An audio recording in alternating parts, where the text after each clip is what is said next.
Es un médico epidemiólogo con amplia experiencia en investigación en ciencias de la salud, diseño e implementación de políticas de salud, así como evaluación de proyectos y programas sociales y de salud nacional e internacional.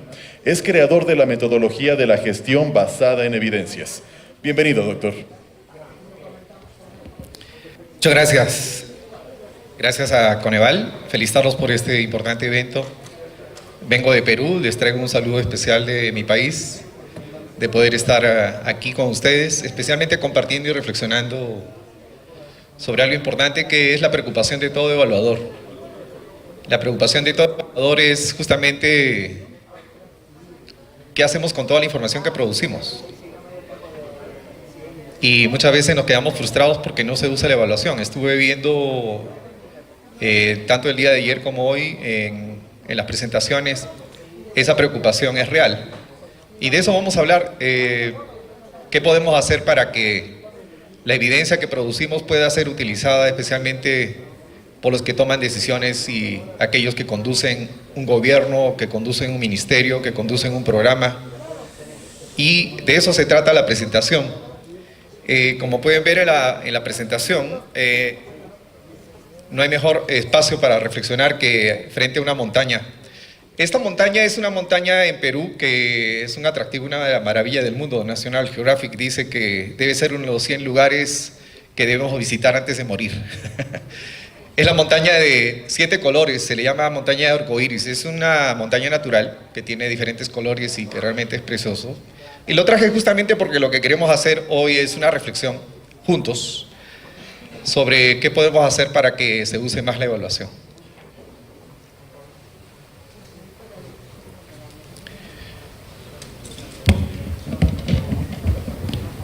Bien, lo que vamos a ver es tratar de responder 2 preguntas, ¿no? ¿Cómo asegurar el uso de la evaluación y cómo hacer una gestión con base en evidencias?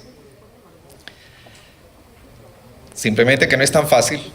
Ahí tenemos un faisán dorado que está mirando un gusano, ¿verdad? La decisión para poder de tomar el gusano no tiene que pensarlo mucho, ¿verdad? Es algo simple. Pero eso no ocurre cuando uno toma decisiones. Desde que somos niños estamos tomando decisiones. Y para que uno tome decisiones es una facultad humana. Por lo tanto, la toma de decisiones es algo que es clave. Y si nosotros queremos hacer que se use la información, tenemos que saber cómo se toman las decisiones. Entonces, es una característica que tiene que ver básicamente con el poder de la razón, pero también la voluntad, el poder de la voluntad. Eso quiere decir, si las 2 cosas se juntan, es que tomamos la decisión. Todo el tiempo estamos decidiendo. Y por lo tanto, este proceso es importante en todo momento, pero no siempre es fácil decidir. Este es un ejemplo. Yo fui ministro de Salud en el Perú. Y nos tocó decidir algo importante. No sé si ustedes también oyeron sobre el TPP, el Tratado Transpacífico, que es una nueva modalidad de TLC, de Tratado de Libre Comercio, que especialmente promovido por los países para poder facilitar el comercio.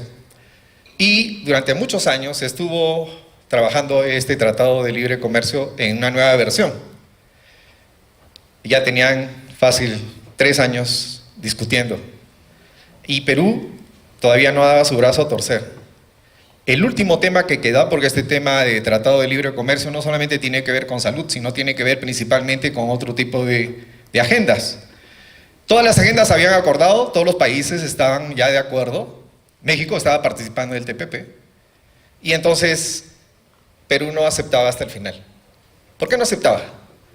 Porque en el TPP se comenzó a incluir aumentar la protección de propiedad intelectual de los medicamentos biológicos. Los medicamentos biológicos son la nueva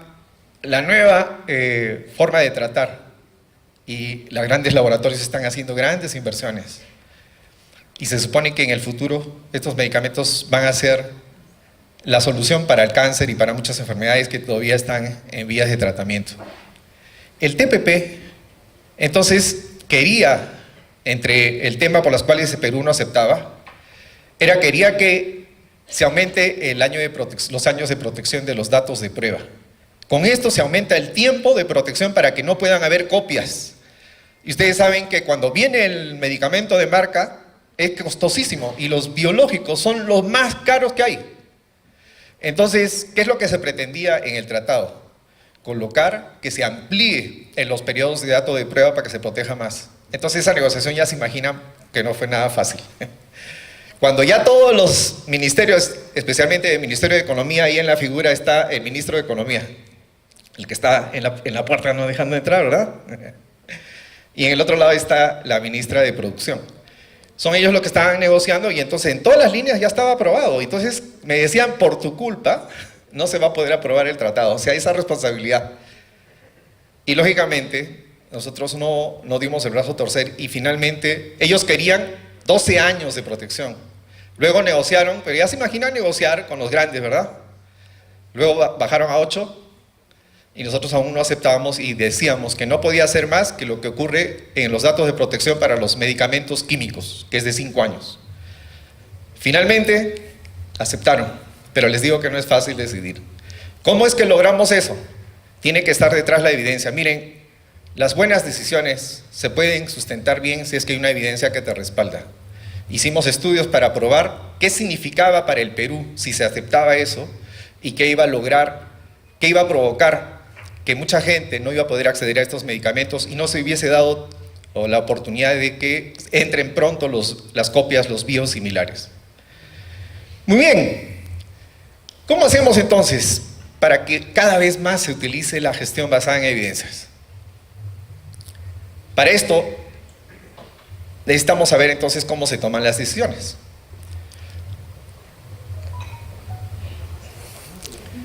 Miren, las decisiones en el campo de la política social siguen un proceso. Quiere decir que empieza en el momento que hay que colocarlo en la agenda. O sea, quiere decir cuando todavía no es prioridad de nadie, entonces hay que colocarlo en la agenda. Esa tarea es clave y ahí las evaluaciones son importantes, las evidencias son importantes. En ese momento en la cual uno quiere colocar en agenda que los políticos o los gobernantes o las autoridades incluyan algún tema que ustedes han detectado que es prioritario, en ese momento de construir la agenda, eso es importante. Pero eso no se puede hacer enviando un libro o un documento o haciendo un evento para mostrar resultados de una evaluación. Así no se hace. El entrar en la agenda tiene otros mecanismos que lo vamos a ver después. ¿Cómo logramos que un tema prioritario para las personas pueda ser parte de la agenda? Pero una vez que ya está la agenda, una vez que ya entró, luego viene la propuesta, o sea, ¿cómo es que esa prioridad la vamos a enfrentar? Entonces, ¿qué intervenciones, qué acciones tenemos que hacer? Entonces ahí se necesita evidencia que demuestre qué intervenciones funcionan. Para que lo que se va a probar no es la anemia, vamos a luchar contra la anemia, no. Lo que se va a probar es qué acciones vamos a hacer para luchar contra la anemia. Esas acciones necesitan evidencias. Necesita saberse qué intervenciones son efectivas, cuánto demora en implementarse, cuánto cuesta implementarse. Si va a haber alguien que se va a oponer, ese tipo de análisis, de preparar las propuestas, las intervenciones, requiere mucha evidencia. Y una vez que ya se implementó, entonces viene todos los mecanismos para que esas intervenciones se puedan colocar dentro del gobierno, es decir, entrar al presupuesto. Miren, si no entra el presupuesto es nada, o sea, pueden ser lindas ideas, pero si no hay un financiamiento de esas intervenciones efectivas, no pasa nada.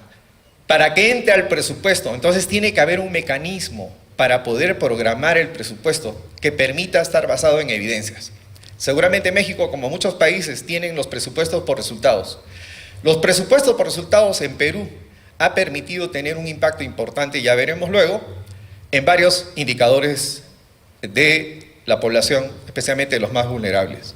El presupuesto por resultados es una oportunidad para colocar la evidencia. ¿Por qué? Porque el principio es que solamente apruebo nuevo financiamiento si es que demuestra que esas intervenciones que voy a financiar van a tener un resultado. Y si no tiene el resultado, entonces te quito el dinero y si tienes resultado te doy más dinero. Esa es la lógica de presupuesto por resultados. Si el país tiene esa lógica, los de evaluación y monitoreo tienen la oportunidad de diseñar esos programas presupuestales por resultados basados en evidencias. En el Perú existe toda una metodología. No se puede añadir más programas si es que no están basados en evidencia. El marco de resultados que se construye está basado en evidencias. Es decir, cuáles son las intervenciones que han demostrado ser efectivas. Y además, si yo los implemento y hago que más personas utilicen esa intervención o les llegue esa intervención, entonces puedo predecir cuánto voy a afectar el resultado final. Si ustedes logran colocar el área de monitoreo y evaluación en la programación presupuestal, ténganlo por seguro que van a tener un impacto importante en los resultados y va a ser una mejor inversión que hace el país, porque siempre los recursos son limitados. Una vez que ya entró a la planificación, luego viene el seguimiento, que es lo que hacen ustedes. O sea, cuando ya se aprobó todo, muchos sistemas de monitoreo y evaluación entran tarde, cuando ya está todo aprobado. ¿Qué podemos hacer ahí más que hacer rendición de cuentas? Un sistema de evaluación que solamente hace rendición de cuentas pierde una gran oportunidad de poder generar cambios. Porque si solo hace rendición de cuentas, finalmente estamos diciendo que el que va a decidir si quiere lo toma en cuenta o no. Por más que la ley me obligue a que yo haga cambios, hemos visto de que la voluntad política finalmente se impone. Entonces necesitamos ver cómo hacemos para que no se quede solamente en una rendición de cuentas, sino para que podamos generar un cambio. Muy bien.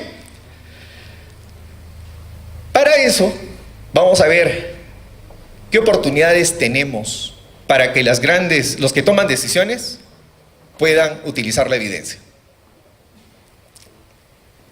¿En qué momento se puede utilizar? No es muy común, yo diría que es muy raro, cuando el político o el que decide quiere hacer un cambio basado en evidencia. Es una voluntad, o sea, acepta el que toma la decisión que va a tomar decisiones basadas en evidencias. O sea, quiere decir que es una voluntad, es algo voluntario. Para que eso ocurra, tiene que pasar un tiempo en que nosotros que estamos aquí creyendo en esto, cada vez más existan más personas que crean que el uso de la evidencia permite ser más efectivo, mejorar la calidad, tener mejor uso de los recursos. Quiere decir que lo que tenemos que hacer es convertirnos en predicadores de que el uso de la evidencia sí sirve para tener éxito. Entonces el que toma decisiones y el político, cuando encuentre que es verdad, que yo utilicé la evidencia y fui exitoso, entonces más personas lo van a querer hacer. Pero no siempre es así. Muchas veces eso ocurre, ¿saben cuándo? Cuando a alguno de ustedes le toca tener un puesto importante. ¿Por qué? Porque ustedes sí creen en que el uso de la evidencia permite tomar mejores decisiones. A mí me tocó. Yo he hecho evaluación toda mi vida y me tocó ser ministro. Entonces, lógicamente, lo primero que debe haber hecho es utilizar la evidencia, ¿no es cierto?, para tomar decisiones. Les cuento que no es tan fácil. Pero sí se hace, sí lo hicimos. Pero ¿cuál es el problema? Que cuando uno toma decisiones basadas en evidencias, cualquier decisión siempre se va a afectar en los intereses de alguien, siempre. Y aquí hay una figurita que me gustó. Miren cómo está el poder económico, ¿no? Tiene más presión. Luego el poder político también. Y el poder público también. Muchas veces, muchas decisiones se hacen porque los sindicatos salen a la calle y no te dejan trabajar.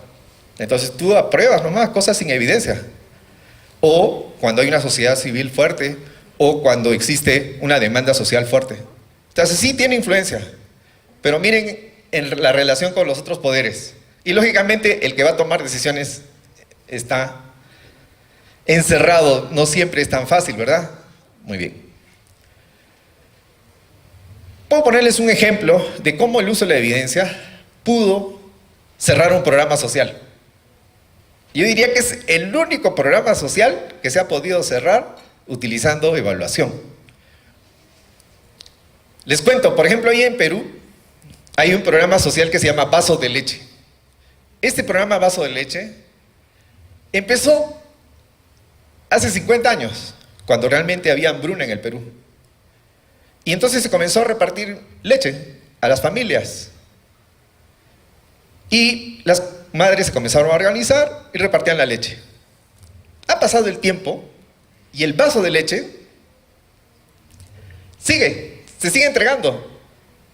A pesar que las evaluaciones siguen demostrando que no sirve para nada, porque ya no afecta la nutrición, el país ha cambiado, y además, ¿saben qué? Ni siquiera es leche lo que les dan.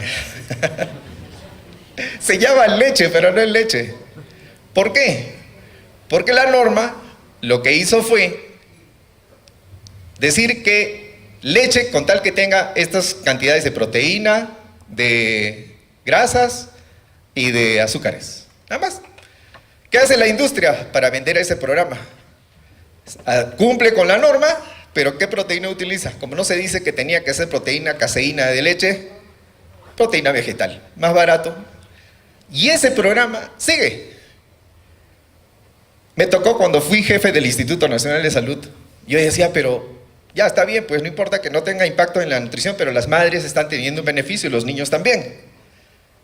Se me ocurrió la idea porque al Instituto Nacional de Salud le toca la responsabilidad de hacer la norma que dice el contenido de ese vaso de leche, de ese programa social. Y yo dije, bueno, si ya no es leche, ¿por qué no le ponemos leche, no es cierto? Y sacamos la norma a colocar y dijimos que a partir de ahora deben incluir caseína, proteína de leche. ¿Saben qué pasó? Las madres salieron a las calles a protestar contra mí, porque yo había sacado una norma que estaba haciendo más caro el producto y que entonces había la posibilidad, seguramente quieren cerrar el programa. Pero lo curioso fue que la carta que me llega, donde me reclama eso los clubes de madres, ese mismo rato me llega con la misma letra, con la misma impresión, juntas llega la carta también de la empresa que produce la leche. ¿Qué ocurre entonces? Que lo más probable es que haya un financiamiento, ¿no es cierto?, de la industria en estos grupos de vaso de leche, porque ese producto se distribuye en todo el país. ¿Qué pasó? Nosotros no dimos nuestro brazo a torcer, la norma quedó, pero le inventaron porque ya ven miles de madres saliendo a las calles y reclamando. Entonces dijeron, la norma se queda en suspensión, pero quisieron que cambiáramos ya, pero nosotros no la cambiamos. Entonces dijeron, está suspendida, así como no puede ni un argumento para cambiarla. No es fácil tomar decisiones, no es fácil cerrar un programa. Y eso sí se pudo. Este es otro programa. Aquí más bien se repartía papilla, que es una harina con multimicronutrientes, con hierro, proteínas, es una super papilla. Y esto se entregaba antes. Pero en las evaluaciones, ¿qué hicimos? Ahí estaba de director de evaluación y seguimiento del Ministerio de Desarrollo e Inclusión Social. En esas evaluaciones, entonces demostramos que había dos problemas. Primero, que no cumplía su objetivo, o sea, quiere decir que no llega, los niños, miren, el cálculo para comprar la papilla era en función de raciones. ¿Saben cómo calculaban las raciones? ¿Cuántos niños hay en el Perú? ¿Cuánto le debería recibir niños pobres? Está dirigido a niños pobres. Muy bien, lo multiplico por la ración y entonces me sale el número de kilos que tengo que comprar todos los años. Nada más, ese era el criterio. No había ningún mecanismo para saber si la papilla llegaba, le entregaban, lo usaban o no. Y todas las evaluaciones que se hacían demostraban que la papilla no se usaba, que no lo comían, que no, etcétera, etcétera. Pero se seguía comprando. ¿Por qué se seguía comprando? Porque los productores de papilla tenían un negocio completo, porque solamente le vendían al Estado, fue un producto solo para el gobierno. Alguien que se quiera meter con ese programa ya sabe lo que se iba a exponer. Y lógicamente, para poder hacer ese plan de cierre, durante varios años las evaluaciones demostraban además que había corrupción, porque se encontró una vez que la papilla, porque el Instituto Nacional de Salud hace la evaluación, que le ponían harina para conejo, la comida de conejo. Porque ponen cualquier papilla, entonces tiene que haber un control, o sea, la corrupción había llegado a tal nivel que ya no se podía, pero seguía. Entonces se tomó la decisión, vamos a cerrar el programa, pero fue toda una estrategia. ¿Por qué? Porque el cierre del programa significa enfrentar intereses, que había sido creado en un anterior programa, un anterior gobierno, etc. Cuando uno toma la decisión utilizando la evidencia, entonces tiene que estar también el que produce la evidencia, el que saca la recomendación de que se va a cerrar el programa, tiene que ser una entidad de monitoreo y evaluación. Pero tiene que saber hacerlo, porque esa recomendación va a tener consecuencias. ¿Se imaginan ustedes, sacan una evaluación y dicen, este programa debe cerrarse? ¿Saben lo que va a pasar? Y lo que pasó. Como se cierra un programa, hay gente que se queda sin trabajo, ¿no es cierto? Ellos hacen una demanda, ¿y a quién van a demandar? Van a demandar al que dijo que se cierre, ¿no es cierto? Así de simple. Esas son las responsabilidades de poder hacer un trabajo de monitoreo y evaluación cuando quiere hacer que se use la información. Pero aún así, como estaba bien sustentado técnicamente, no pasó nada, hicieron la denuncia como era de esperarse, pero no pasó nada, se cerró el programa y luego vino toda una estrategia de comunicación, una estrategia política, una estrategia para poder defender el cierre del programa. ¿Quién sustentó eso? El equipo de monitoreo y evaluación. Entonces, sí se puede, pero no es fácil. Bien, ¿qué otras oportunidades? Miren, cuando comienza la gestión alguien, un gobierno, un ministerio, en ese momento hay oportunidad de que la evidencia se utilice. Por ejemplo, todos tienen que poner alguna meta, ¿verdad? ¿No? Cualquier político tiene que ofrecer algo. Y ofrece una meta. Pero muchas de esas metas no están basadas en evidencias. Por ejemplo, hambre cero. Ok, es una aspiración, ¿no es cierto? Pero realmente, ¿cuánto te comprometes tú? Desnutrición cero, pobreza cero, ¿me entienden? Son metas políticas. Pero se pueden hacer metas basadas en evidencias. Entonces uno puede decir, ¿cuántos puntos porcentuales va a reducir la desnutrición crónica en el país cuando termine su gobierno? Eso solo se puede decir si es que se utiliza la evidencia. ¿Por qué? Porque para poder decir voy a reducir en 10%, yo tengo que decir cuánto voy a aumentar la cobertura de las intervenciones efectivas. Y como ya se sabe por las evaluaciones, cuánto de efecto hay si yo aumento en 10% el acceso a agua en un lugar, yo puedo predecir cuánto de desnutrición crónica se va a reducir. Entonces, quiere decir que yo puedo hacer metas, mejores metas. Ese es un buen momento para entrar. Sin embargo, esto puede ocurrir siempre y cuando el que va a tomar decisiones no se crea un salvador. Ayer justamente el doctor Gonzalo hablaba sobre Trump, ¿no es cierto?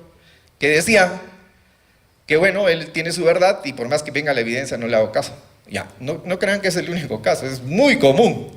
Muchos políticos, mucha gente que toma decisiones creen que son los salvadores y son los dueños de la verdad. Y por más que vengan con sus evidencias, no va a ocurrir nada. Algo que sí hemos visto con mucha frecuencia, que los que toman decisiones saben cuándo están sensibles a que le demos una ayuda, cuando ya no les queda más remedio. Cuando tienen un problema encima y cualquier cosa que les venga y les resuelva el problema, lo van a tomar. Es una oportunidad. ¿Y saben qué es lo bueno? Que siempre los que gobiernan y siempre los que tienen capacidad de decisión, siempre tienen problemas, siempre. Siempre van a estar con crisis de todo tipo. Entonces, ¿qué tenemos que hacer? Los del área de monitoreo y evaluación tenemos que estar cerca del que toma decisiones. Miren, yo creo que es un error pensar que hago mi evaluación y después quiero que me haga caso el que toma decisiones. Así no funciona. ¿Qué información necesita el que toma decisiones? Aquí está la información. Entonces, ¿qué ocurre? Que justamente una de las preguntas que le hacían a los anteriores expositores, ¿cómo hacemos para que se use mal la evaluación? Es una cuestión de tiempos. Es verdad. ¿Por qué? Una evaluación, ¿cuánto demora en hacerse? Desde la licitación, ¿no es cierto? A veces se cae la licitación y tenemos que volver a hacerla. Ya, ¿cuánto demora hacerse una evaluación? Hay que hacerlo, sí, pero no es lo único. Si queremos entrar en la toma de decisiones para ayudar a resolver problemas, entonces necesitamos otro tipo de evaluaciones. Evaluaciones rápidas. Tenemos que aprender a hacer revisión secundaria. Todos los que están aquí deben aprender a hacer revisiones sistemáticas. ¿Saben qué son las revisiones sistemáticas? Es una metodología para ser científica, para buscar fuentes de información secundaria y hacer reportes de alta calidad para tomar decisiones basadas en evidencia. O sea, quiere decir que no todo lo que vamos a producir tiene que ser cosas que hemos hecho nosotros. Hay mucha evidencia internacional. Entonces lo que tenemos que hacer es saber buscar, saber hacer un reporte y convertirlo en un documento para el que toma decisiones. Pero tiene que ser rápido. Estas crisis, el programa de alimentación escolar tiene un problema de intoxicados por alimentos. ¿Qué tienen que hacer? Tienen que darle información en ese momento para que salga a la prensa la persona que está defendiendo el programa. Si ustedes logran conectarse con los momentos críticos y le dan la información que necesita, la mejor evidencia disponible, no quiere decir que la información completa, nunca van a tener información completa para esos momentos, es la mejor evidencia disponible. Si ustedes logran conectarse con los tomadores de decisiones, en ese momento ustedes van a tener un rol activo en el uso de la evidencia. Claro, pero no siempre ocurre, ¿no? Porque no llegan a tiempo y a veces no creen en los evaluadores también. Es un problema. Otra oportunidad para usar la evidencia por los que deciden es cuando terminan la gestión. Entonces, normalmente cuando termina la gestión, ¿qué ocurre? Los evaluadores son un problema. Porque normalmente van a mostrar no siempre cosas buenas. Y entonces ahí hay un tema crítico. Pero si el que toma decisiones hubiese estado haciendo seguimiento a su programa y a sus indicadores y a sus metas en las cuales él se comprometió, probablemente no estaría tan preocupado al final, ¿no es cierto?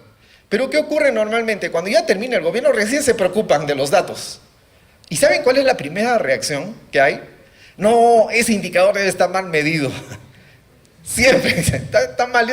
¿Quién tiene la culpa? Los que han evaluado. Siempre alguien tiene que echarle la culpa. O le echan la culpa al gobierno anterior. Ya pasaron 5 años de gobierno y le siguen echando la culpa al gobierno anterior. O le echan la culpa a cualquier tema internacional. Entonces, pero es una oportunidad importante para que se use la evidencia para el siguiente gobierno. Muy bien. Entonces, estas oportunidades se pierden. ¿Cuándo?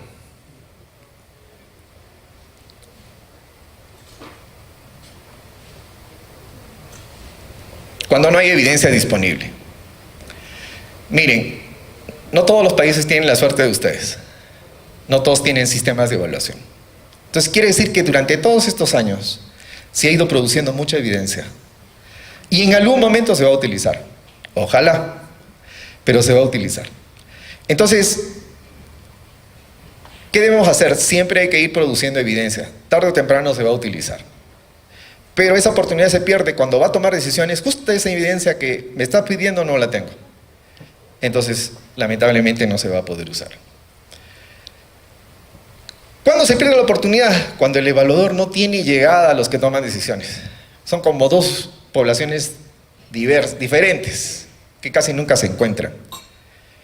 Se necesita de vuestros equipos alguien que sí esté conectado con la máxima autoridad.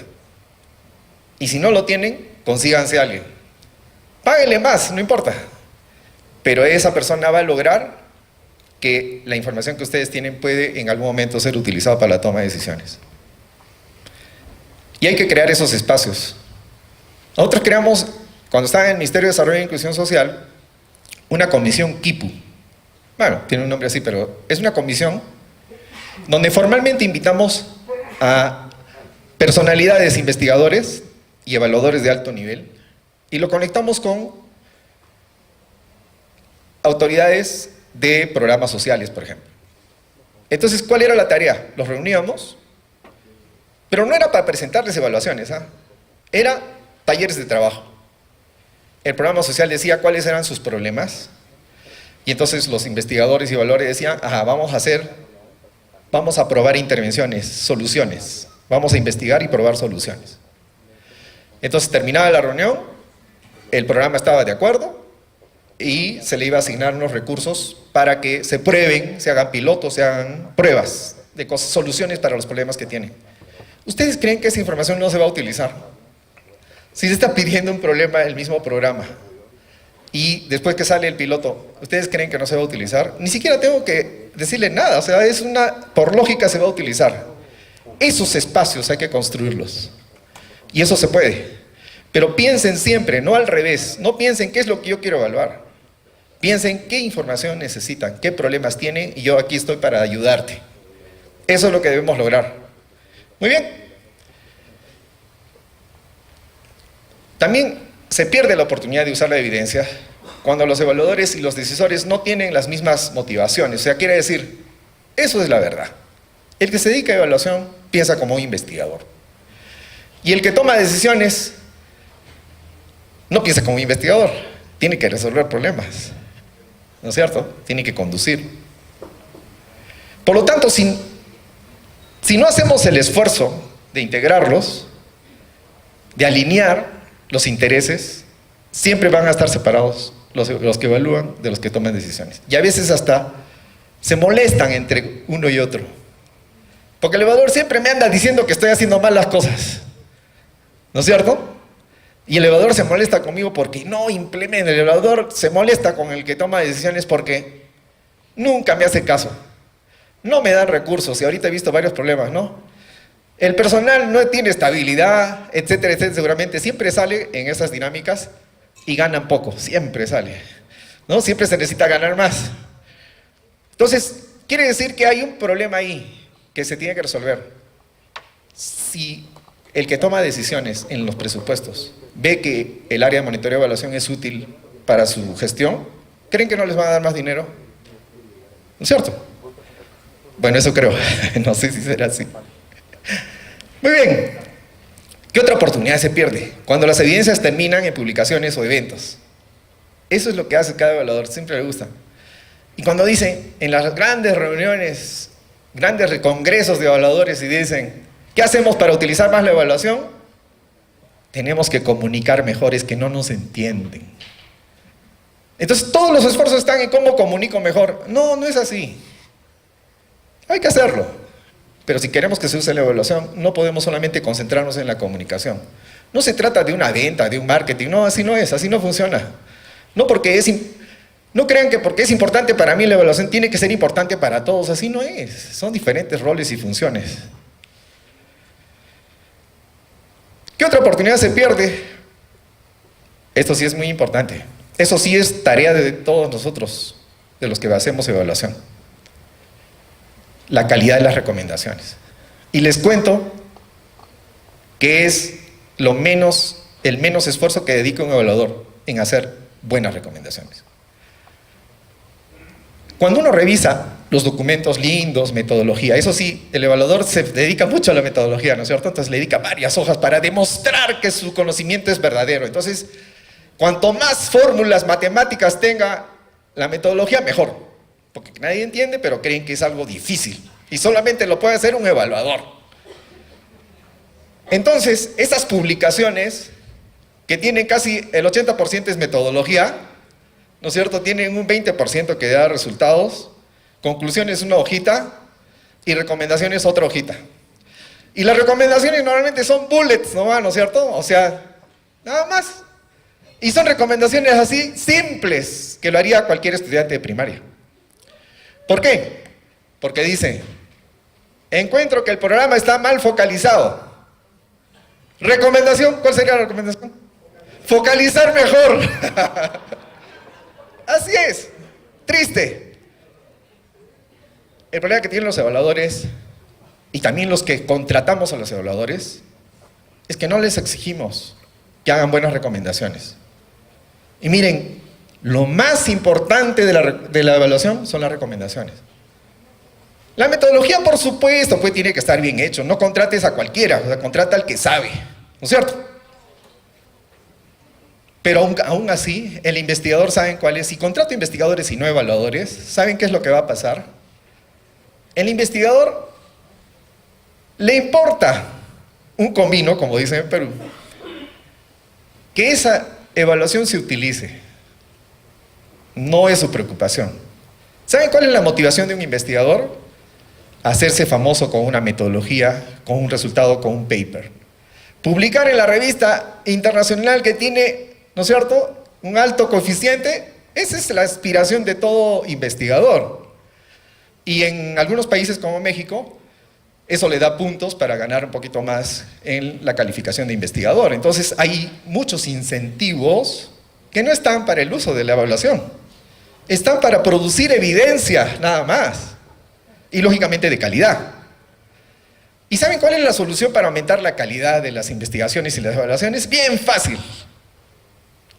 ¿Saben cuál es? Paga más. Cuanto más cueste la evaluación, tiene mejor calidad. Mejor si es una universidad extranjera, ¿no es cierto? Porque tiene prestigio. Y entonces una evaluación de impacto me va a costar $7 millones, $5 millones. No estoy hablando, ¿no es cierto?, algo extremado, sí es así. Especialmente si es un programa como México, que es tan grande, cuesta mucho el trabajo de campo. Entonces, nos preocupamos mucho, como los evaluadores, de demostrar que hemos hecho una buena evaluación. No, señores, lo más importante es la recomendación. Y no existe todavía estándares cuando se hace una buena recomendación. Entonces, ¿qué debemos hacer? Trabajar para tener recomendaciones. Y busquemos un estándar. ¿Y saben qué? Ese estándar de recomendaciones pongámoslo en el contrato. ¿Cómo vas a contratar al evaluador? Si no cumple los estándares de recomendación, no te apruebo tu producto. ¿Por qué? Porque las recomendaciones es lo más importante. Cuando ustedes van a hacer gestión de la evidencia, no van a agarrar el libro, el informe de 200 páginas de la evaluación. No, lo que van a agarrar son las recomendaciones de la evaluación. Eso es lo que van a gestionar, porque la recomendación es lo que va a provocar el cambio. Entonces, si la recomendación está bien hecha, ¿qué puedo hacer? Ok, tema clave. Pero no basta que esté bien hecha. Tiene que ser viable. Si queremos que la recomendación se implemente, tiene que ser viable. ¿Qué significa ser viable? Que la recomendación no la puede hacer el investigador, lo siento mucho por el evaluador. La recomendación tiene que ser hecha por alguien que sabe del programa, por alguien que sabe de la gestión pública, por alguien que sabe de la implementación de las recomendaciones. Es fácil decir focalizar mejor. A ver, focaliza mejor. Dime, ¿cómo es? ¿No es cierto? ¿Qué necesito para focalizar mejor? ¿Saben cuál es el problema? Yo vi con mucha atención los criterios de pobreza que tiene Multidimensional de México. Súper interesante, es el primer país que lo ha hecho. Soy un poco cuestionador porque soy evaluador, ¿ya? ¿Realmente le sirve para tomar decisiones? Eso es una cuestión que hay que evaluar. ¿Qué pasaría si ustedes tomaran la decisión de utilizar el simple, pobreza monetaria, y comparen con pobreza multidimensional? ¿Qué impactos tiene? ¿Ha tenido un impacto el hecho de poder priorizar? Creo que eso amerita hacer una evaluación. Pero miren, cuando yo quiero focalizar, ¿saben cuál es el principal problema? El principal problema es el punto de corte, a partir de qué momento digo quién entra al programa y quién no entra al programa. Para eso sirve la focalización. ¿Qué criterios utilizo para focalizar, para decir quién entra y quién no entra? Esos criterios lo define alguien. Si yo digo focalizar mejor, quiere decir que tengo que hacer o mejoro mis mecanismos para que salgan todos aquellos que no les corresponde y entren aquellos que sí deberían estar pero no están. Ese es el criterio de focalización. ¿Saben qué pasa cuando yo cambio el umbral y los criterios? Voy a sacar gente del programa. Dile a un político que justo está en campaña porque está entrando a hacer reelección y le dices, mira, tienes que focalizar mejor, y cuando focalice mejor tienes que sacar como 7 millones de mexicanos del programa. A ver si lo va a hacer. Entonces, ¿qué quiere decir? Que cuando yo voy a hacer recomendaciones, tengo que pensar en la viabilidad. Y la viabilidad es todo un proceso que no le puedo pedir al evaluador, pues. Entonces, lo que estamos haciendo y lo que estamos promoviendo es gestión de la evidencia, es decir, que exista otro equipo de expertos que tomen la recomendación y hagan el análisis de viabilidad. ¿Qué significa análisis de viabilidad? Tengo que ver viabilidad técnica, si es posible hacerlo, en cuánto tiempo. Tengo que ver viabilidad política. ¿Quiénes se van a oponer? Siempre voy a tener a alguien que se oponga. ya sea el grupo, partido, oposición, tengo que medir fuerzas. Esa información le tiene que llegar al que toma decisiones. Porque no lo voy a poner Claro, para mí es fácil. Toma esta decisión, la toma y al final el que sale a la prensa a defender es el que tomó la decisión. Nunca va a llamar al de monitoreo de evaluación que él tiene la culpa, no va a poder decir, pues. ¿Me entiende? Entonces yo tengo que ver en eso, en la viabilidad de la recomendación. Viabilidad técnica, viabilidad política, viabilidad económica. Cualquier cambio que ustedes hagan necesita dinero. Cualquier mejora que ustedes quieran hacer necesita dinero. Es triste, a veces las auditorías vienen y dicen, estás haciendo mal tal cosa, tienes que hacer tal cosa. Ajá, pero necesito dinero. Va al MEF, le dicen, no hay plata, al Ministerio de Economía o Hacienda, no hay dinero. Simplemente no se hace y entonces vuelve la auditoría el año siguiente, otra vez le dicen lo mismo. ¿Me entienden? Entonces, viabilidad técnica, política, económica y social. Si cierro el vaso de leche, ya sé que van a salir las mamás. Entonces tiene que haber toda una estrategia una vez que hago la viabilidad. Tengo que darle los riesgos de la decisión y después le tengo que hacer un plan de estrategia de cómo puedo enfrentar esos problemas. No basta dejarlo solito al decisor, si no, no los van a querer. Pero si ustedes le dan todo esto, ya van a ver que no pueden ir sin ustedes a ningún lado. Muy bien. Y en esto, realmente estoy terminando porque ya creo que los tiempos se van agotando. Cuando no hay quien realice la gestión de la evidencia, se pierde la oportunidad. Y por lo tanto, lo que proponemos es algo breve. Gestión de la evidencia depende del enfoque de los sistemas de evaluación. Un resumen de lo que hemos estado hablando: los sistemas de evaluación están muy enfocados en generar evidencia. Y por lo tanto, se usa poco la evaluación. ¿Qué problemas hay? Han aumentado las evaluaciones, pero las recomendaciones no se implementan en la misma medida. Las evaluaciones y los sistemas de seguimiento tienen alto costo. El sueldo de ustedes, el dinero que se utiliza para hacer la evaluación, etc. Y los auditores están encontrando cada año que se está utilizando recursos del Estado y las recomendaciones no se están implementando. ¿Cuál es la consecuencia de eso? ¿Para qué estoy gastando tanto dinero si no está sirviendo? Ojo, ojito, sería triste que un sistema de evaluación se vea debilitado porque no está teniendo resultados. Porque son dineros del Estado, son auditables. Entonces necesitamos gestores de la evidencia. Y los gestores de la evidencia entonces están enfocados en el uso. Quiere decir que está bien hacer investigaciones de calidad, hay que seguir haciéndolas, pero tenemos que hacer la gestión de esa evidencia. De nada vale que hagamos buenas investigaciones si no se usa la información. Y para eso tenemos que estar enfocados en la solución, en el sustento de la propuesta y de las recomendaciones y en el sustento y defensa de las buenas políticas. Entonces, el perfil de un gestor de la evidencia es: desarrolla recomendaciones de alta calidad y viabilidad. Recomendaciones. Experiencia en la gestión de políticas o programas. No puede ser solamente un investigador. Capacidad de análisis político, normativo, económico y social. Competencias para realizar evaluaciones ex ante. No me detengo, pero seguramente ustedes lo saben. Habilidades de comunicación efectiva. Un evaluador que está metido en gestión de la evidencia que no sepa comunicar y no sepa hacer, tanto por escrito como en exposición, o en una reunión que normalmente te dan 10 minutos, 15 minutos un presidente de la República o un primer ministro, esos 10 minutos tienen que salir con un acuerdo. Entonces tienen que aprender a hacer eso. Comunicación efectiva, capacidad para establecer alianzas. Miren, solos no van a poder. Si ustedes quieren que provoquen cambios, necesitan aliados, sociedad civil, academia, todo el mundo.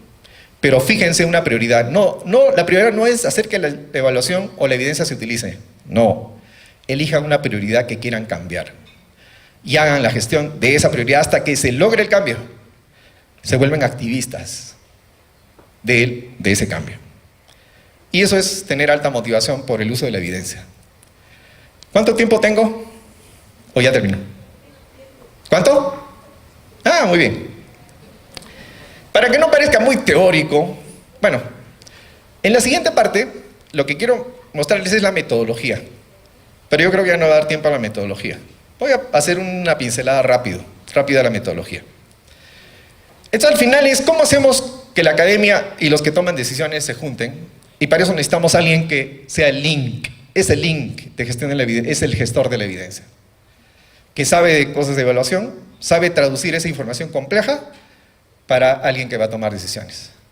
Y además está pendiente de lo que necesita el que toma decisiones. Ese es el gestor.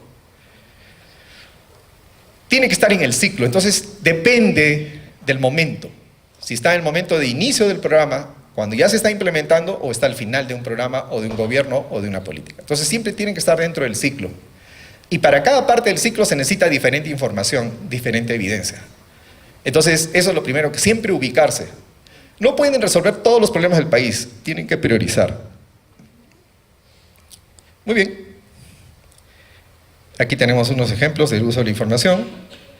La medida del éxito de los que hacen gestión de la evidencia es cuántas recomendaciones son implementadas, cuántos mejores o ajustes han sido realizados y cuántas propuestas de políticas, programas, intervenciones, metodologías e instrumentos han sido implementados. O sea, no es solamente la recomendación, puede ser que estoy colocando propuestas de un programa nuevo, un instrumento, lo que sea. Eso es la forma como yo mido si estoy teniendo impacto. Entonces, lo que hay que hacer, la medición de la eficacia debe estar son variables numéricas. Yo recomendaría que cuando los vuelvan a evaluar, que añadan estos indicadores cuantitativos. ¿Cuántas recomendaciones hay? Fácil, ¿no es cierto? Se han hecho. ¿Cuántas recomendaciones han sido implementadas? Y puedo ponerle criterio cuando digo que ha sido implementado. Nada más. Esa es una manera de poder medir la eficacia de lo que estamos haciendo. Pero para esto es necesario desarrollar estándares de calidad de las recomendaciones, que es lo que les comentaba. Necesitamos desarrollar una metodología para hacer viabilidad de las recomendaciones. Y necesitamos desarrollar mecanismos institucionales y propuestas para implementar las recomendaciones. Entonces, nuestro trabajo, ¿saben dónde termina? En la propuesta. Y puedo colocar a otra parte del equipo que logre que se implemente.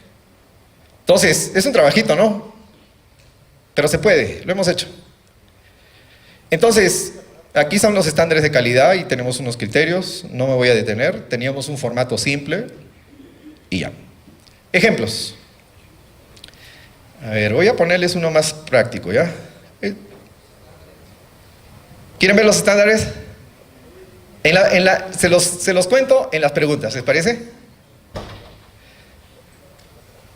Bien. Perú es reconocido como uno de los países que ha reducido la desnutrición crónica infantil en poco tiempo. Ha sido destacado por agencias internacionales, etc. Muy bien. Y le voy a decir por qué. Creo que no.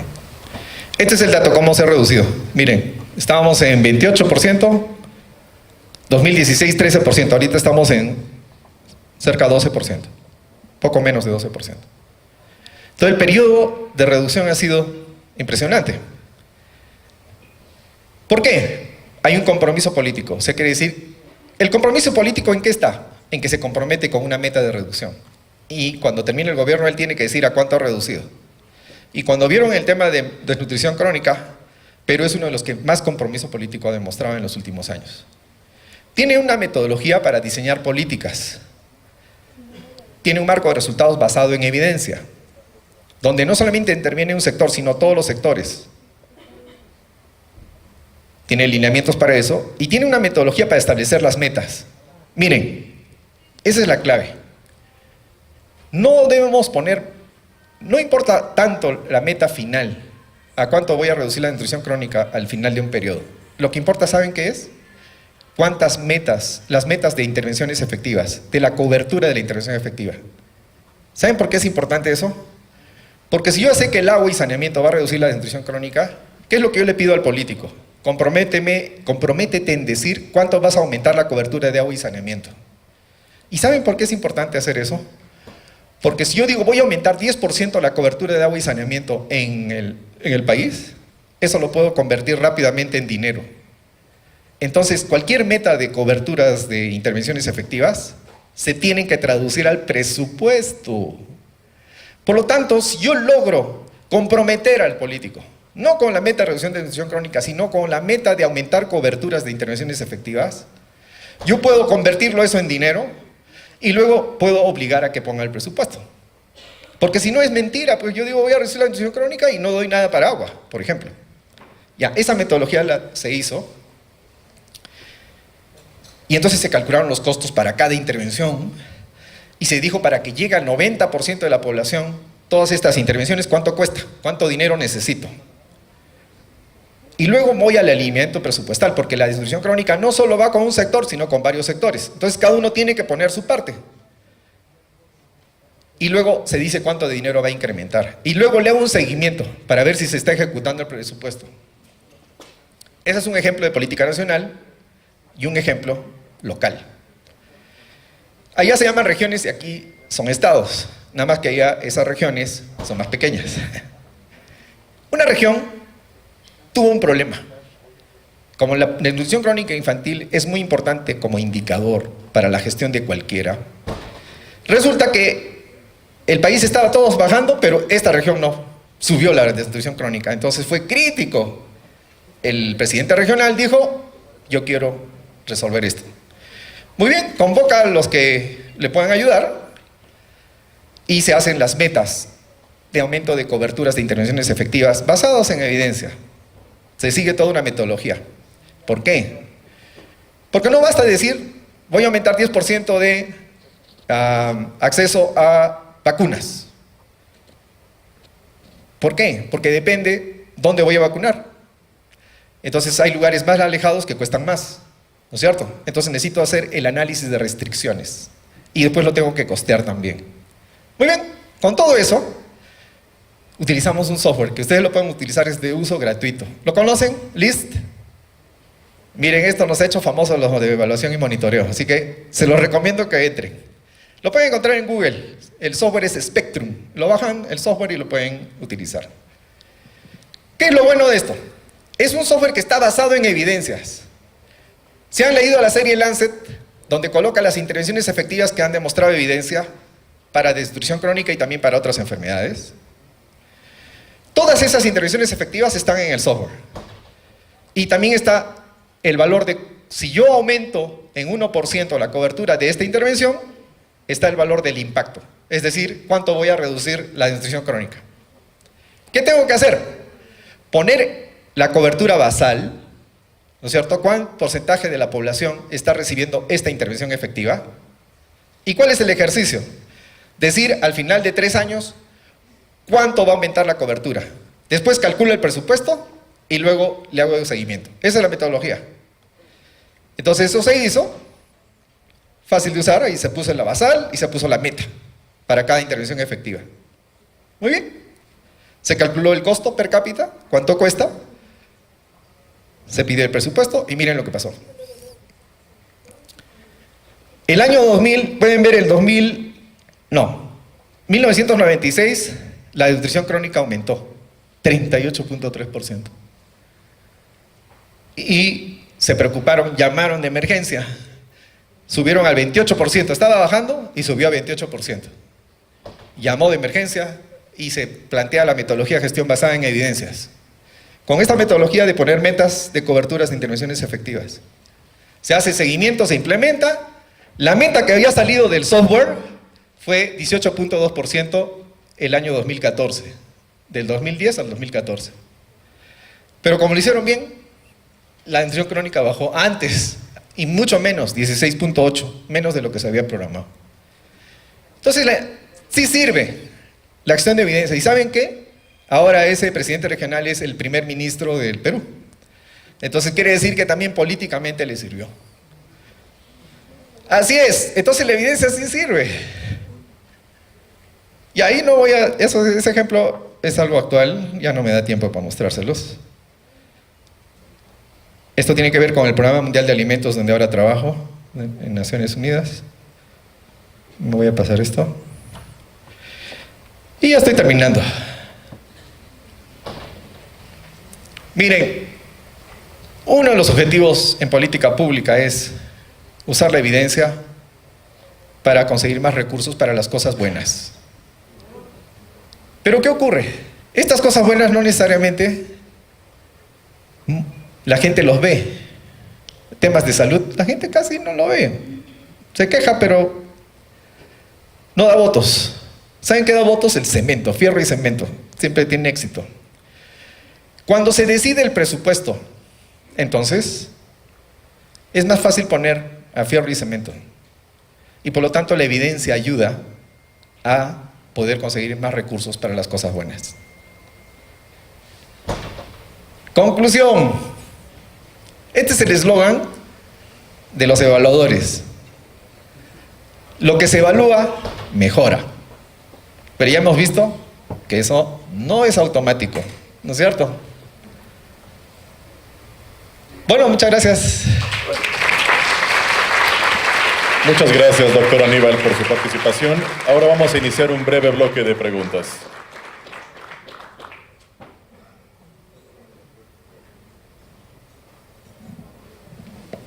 Gracias. Muy bien, con mucho gusto. Muy bien, tenemos 10 minutos. Ajá, me gustaría responder a todas, pero está mi correo en la presentación, así que lo pueden tener, con mucho gusto. Sí me doy tiempo para contestar, porque yo creo en esto, así que tenemos que generar una comunidad alrededor de la gestión de la evidencia. Muy bien, dice, como ministro y evaluador, ¿cuál es el mejor enfoque de un programa de universalización versus focalización? Miren, depende. ¿Depende de qué? Lo que tiene que ver con derechos humanos tiene que ser universal. Así de simple. Ahí no hay negociación. Que se pueda hacer ahora o después, pero se tiene que hacer. Se focaliza porque los recursos son limitados. Pero eso no significa que los que no entran al programa no lo necesiten. Entonces, la focalización sí puede ser para determinados programas. Pero para temas que tienen que ver con derechos como la salud, no puede ser focalizado. Tiene que ser universal.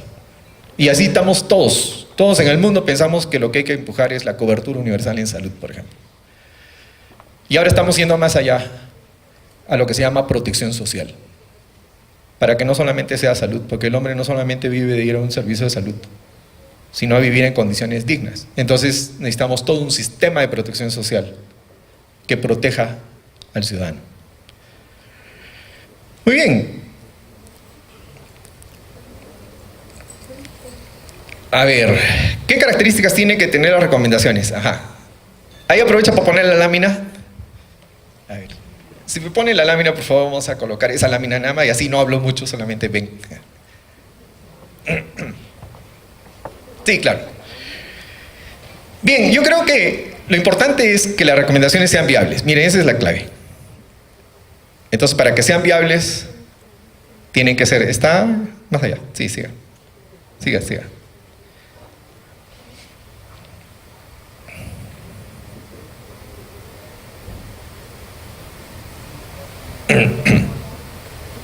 Ahí, retrocedo 2. Ahí. Estamos trabajando en esto, todavía no es un consenso, porque ustedes saben, cuando se hace estándares, tiene que haber consenso. No es fácil hacer estándares. Entonces tenemos que trabajar por esos estándares, y entonces hay que ponerle a la comunidad de evaluadores. Y en la próxima reunión de un congreso me comprometo a presentar los estándares para ver si los discutimos. No tiene que ser estos. De repente se pone algún mínimo. Siempre en los estándares se busca lo mínimo, porque no se puede pedir algo que no se pueda cumplir. Todo lo que pedimos ahí es básicamente, las recomendaciones deben ser firmemente basadas en evidencia. ¿Saben qué ocurre? ¿Han hecho alguna vez metaevaluaciones? ¿Qué significa? Agarrar una evaluación y evaluarla. ¿Han visto? Háganlo. ¿Y saben qué evalúen? Evalúen las recomendaciones. Es bien curioso. Creen algunos evaluadores que la recomendación es una carta abierta para escribir lo que sea. Entonces, cuando uno revisa la recomendación, oye, pero esta recomendación tú no has investigado nada. ¿Cómo pones esta recomendación? Ah, por lo que tú crees. Nada. Imperdonable. La recomendación no debe contener opiniones. Lo que tiene que es basado en evidencia. ¿Está bien? Implicaciones lógicas de los resultados y las conclusiones, pero, no tan lógicas como decir, focalizar mejor, ¿no?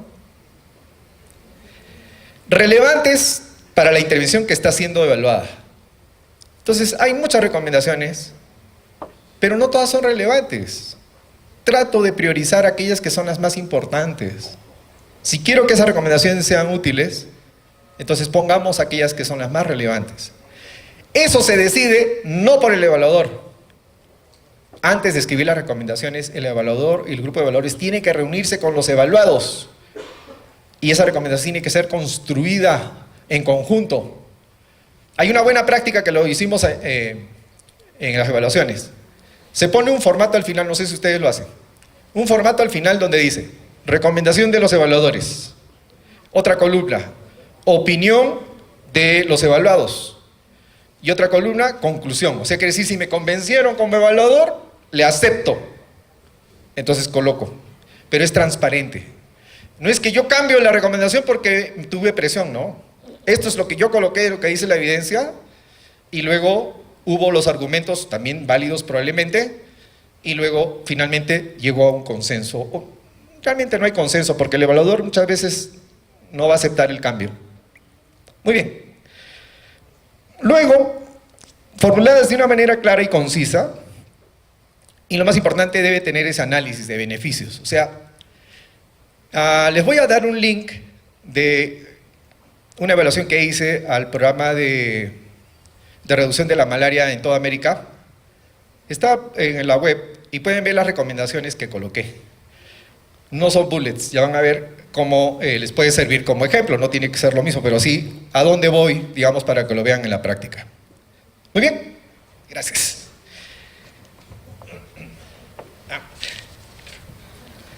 ¿Cuánto estoy de tiempo? 5 minutos. Muy bien. ¿Tiene publicaciones de evaluación? Sí, claro. Pueden buscar en Google Aníbal Velázquez, Wikipedia, ahí está. Está todos los papers. Lo pueden bajar. Logstamp. Y está el link. ¿Ya? Sí. Está el de malaria también ahí. Busquen el de malaria. Ahí están las recomendaciones que son basadas en gestión de la evidencia.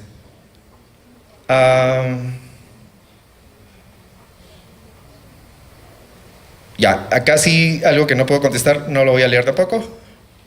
No es que no es muy técnico, digamos, es más algo que ustedes conocen, yo no lo conozco mucho en México.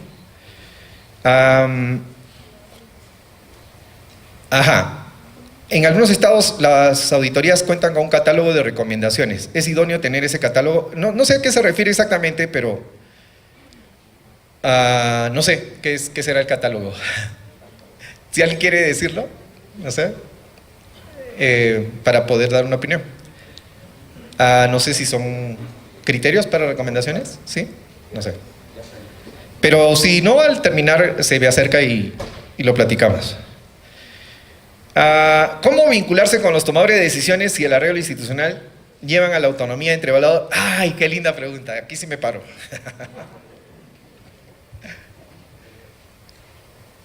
Eso sí es muy común. ¿Cómo hacemos con la independencia, no es cierto? ¡Ajá! Miren, yo sí creo en la independencia, pero no es lo único que hay que hacer. Hay que diferenciar una entidad que sí tiene que tener independencia, una entidad de evaluación, de una entidad que tiene que ver con monitoreo de evaluación, que está dentro de un programa, dentro de un gobierno. La independencia no significa que yo ni siquiera lo tengo que mirar porque si no me voy a contaminar, no. La independencia tiene que ver con la metodología. Y por lo tanto, una manera de superar el tema de la independencia es contratando buenos términos de referencia y contratando a gente que sabemos que va a ser independiente. Pero el equipo de monitoreo y evaluación de una organización no puede ser independiente, pues. ¿Saben? Me gustó el nombre que tenía el área de monitoreo y evaluación en Brasil. Que por cierto, ese ministerio ya lo desaparecieron, ¿no es cierto? Saben, ¿no? Con la reforma, el Ministerio de Desarrollo desapareció. Lástima, porque tenía un área de evaluación súper. ¿Y saben qué ellos se llamaban? No se llamaba Dirección de Evaluación y Acompañamiento. No, ni siquiera seguimiento. Acompañamiento. ¿Por qué? Porque si quieren hacer gestión de la evidencia, ustedes tienen que estar pegados al que toma decisiones. Si quieren que se use, tienen que estar pegados. Entonces, la independencia, manéjenlo. Para eso existe una entidad que se encarga de hacer evaluaciones independientes. Pero miren, las evaluaciones independientes no son la única fuente de evidencia. Uno puede generar evidencia con evaluaciones rápidas, que son las más útiles. ¿Por qué? Porque son las que se hacen rápido y inmediatamente pasan a la toma de decisión. No tienen que ser tan complejas. Pueden ser con una metodología que sea razonable, pueden dar la mejor evidencia disponible. Es peor a que no se tenga nada. Entonces, el tema de independencia, ¿saben qué? ¿A qué convierte al evaluador? En un juez. Y el gestor de la evidencia, ese no es su rol, pues para eso toma lo que dice el juez, la recomendación, y hago que se vuelva realidad. Entonces, tiene que haber un equipo. Nosotros, ¿qué hacíamos en Perú, en el Ministerio de Desarrollo? El área de evaluaciones, ok. El área de seguimiento, muy bien. Y el área de gestión de la evidencia. El de gestión de la evidencia era el que era amigo de todos. El de evaluación no tenía tiempo para reunirse con nosotros, siempre estaba apurado. Y el de seguimiento estaba junto a los programas porque estaba dando información. Entonces, depende de dónde estemos ubicados para poder responder esa pregunta. Muy bien. Finalmente,